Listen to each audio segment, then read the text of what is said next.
तो स्वागत है दोस्तों आपका आज की इस वीडियो में। और आज की इस वीडियो के अंदर थोड़ा सा जियोपॉलिटिक्स को डिस्कस करने वाले हैं, थोड़ा डिटेल में डिस्कस करने वाले हैं कि क्यों ट्रंप साहब जो है वो डेनमार्क के एक जो उनकी टेरिटरी है ग्रीनलैंड, उसके पीछे पड़े हुए हैं।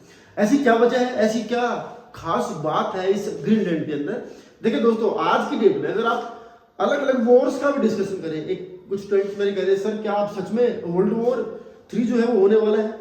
तो देखिए, होने को तो देश दुनिया में कुछ भी हो सकता है, लेकिन जिस तरीके से देश आज की तारीख में एक बार फिर से अपनी विस्तारवादी नीति को जो है वो चलन में लेकर के आ रहे हैं, तो लगता है कि दुनिया में कुछ तो बहुत बड़ा होने वाला है।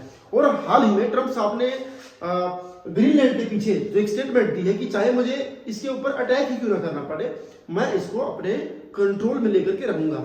अब देखिए कहानी क्या है, डेनमार्क भी बहुत बड़ा देश तो है नहीं, और सबसे गजब की बात ये भी है दोस्तों कि डेनमार्क अपने आप में नाटो एसोसिएट देश है, और उस नाटो में जिनको कि अमेरिका पूरी तरीके से कंट्रोल करता है, इनकी अपनी खुद की बनाई ऑर्गेनाइजेशन है, जिसमें ये बहुत सारी यूरोपियन कंट्रीज को सिक्योरिटी जो है वो प्रोवाइड कराते हैं। अब सोचने वाली बात यह कि जिन कंट्रीज को खुद अमेरिका सिक्योरिटी प्रोवाइड कराता है, उन्हीं में से किसी एक देश के खिलाफ ट्रंप साहब का ये बयान कि हम अटैक भी कर सकते हैं, तो ये अपने आप में अजीब लगता है।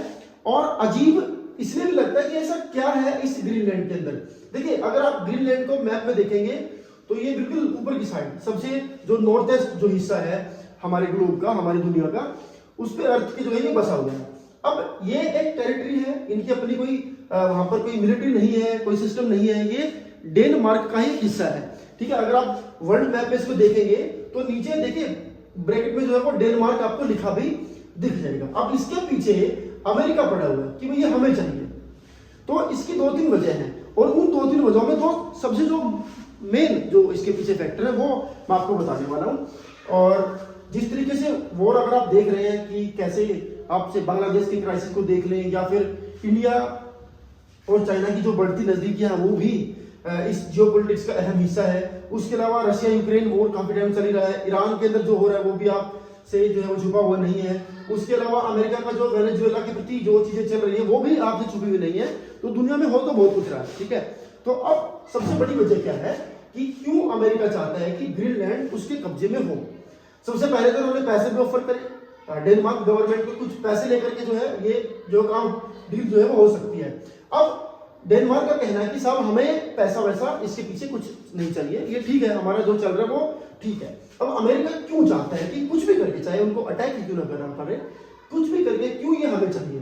तो सबसे पहली जो वजह है वो ये है कि ये टेरिटरी को कभी ना कभी रशिया या चाइना ऑक्यूपाई कर सकता है, और चूंकि उधर से आने वाली किसी भी मिसाइल के लिए, किसी भी ऐसी सिक्योरिटी फोर्सेस के लिए ये अमेरिका के खिलाफ एक बहुत इंपॉर्टेंट अड्डे की तरह जो वो इस्तेमाल हो सकता है। क्योंकि जो लोकेशन है, जो जियोग्राफी है ग्रीनलैंड की, वो कुछ इस तरीके की है कि इधर से अगर डायरेक्टली अमेरिका पे वॉर करना है, कुछ भी करना है, तो उसके बीच में ये प्राइम लोकेशन पड़ती है ग्रीनलैंड की। आइलैंड है, बहुत ज्यादा पॉपुलेशन में नहीं है, कुल तकरीबन 57 से लेकर के 60,000 के बीच में जो है इंसान रहते हैं। खुद की कोई मिलिट्री नहीं है, कोई ऐसा नहीं कि बहुत बड़ा कोई खतरनाक देश है। ठीक है, और दूसरी सबसे बड़ी जो वजह है दोस्तों वो है मिनरल्स। ग्रीनलैंड के अंदर ऐसा मानते हैं कुछ, ऐसा भी कहा जाता है कि कुछ साल पहले जो है अमेरिका ने अपने कुछ साइंटिस्ट चुपके से ग्रीनलैंड भेजे वहां की जमीन को देखने के लिए कि क्या है यहाँ पर।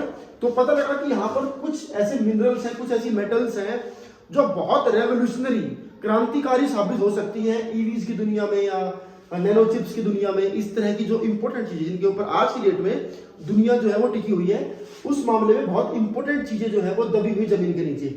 और ये भी सुनने में आया कि जितना ऐसा कोई भंडार है मेटल्स या मिनरल्स का जो अभी तक अनआइडेंटिफाइड है, जिसको निकालने की कोशिश नहीं करी गई, जो दबा हुआ है बस, उसका एक बहुत बड़ा हिस्सा अकेले डेनमार्क में है।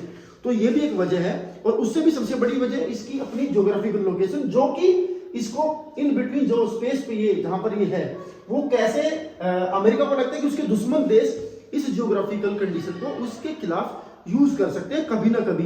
तो क्यों ना आज ही इसको हथिया ले हम लोग। तो इसके पीछे अब ट्रंप साहब तो देखो सब जानते हैं, उनके जो भाषण जो होते हैं, उनके जो स्टेटमेंट होती है वो किस लेवल तक होती है, तो ये छुपी हुई किसी से है नहीं, आप और हम सब जानते हैं।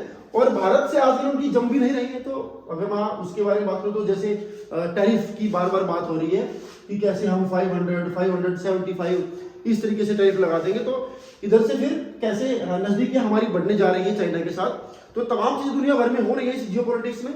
और आज के लिए इतना ही। अगर ये वीडियो आपको इंफॉर्मेटिव लगी हो तो ऐसे कंटेंट को शेयर जरूर करें, ठीक है, अपने उन सभी साथियों के साथ, उन सभी एस्पिरेंट्स के साथ जो फ्री ऑफ कॉस्ट चाहते हैं कि थोड़ा बहुत फाउंडेशन उनका बने यूपीएससी की तैयारी के लिए, जो 12th में ही 11th में है, ठीक है। तो आई होप कि चीजें आपको पसंद आई होंगी। वीडियो को लाइक करें, शेयर करें और हमारे चैनल को सब्सक्राइब करें।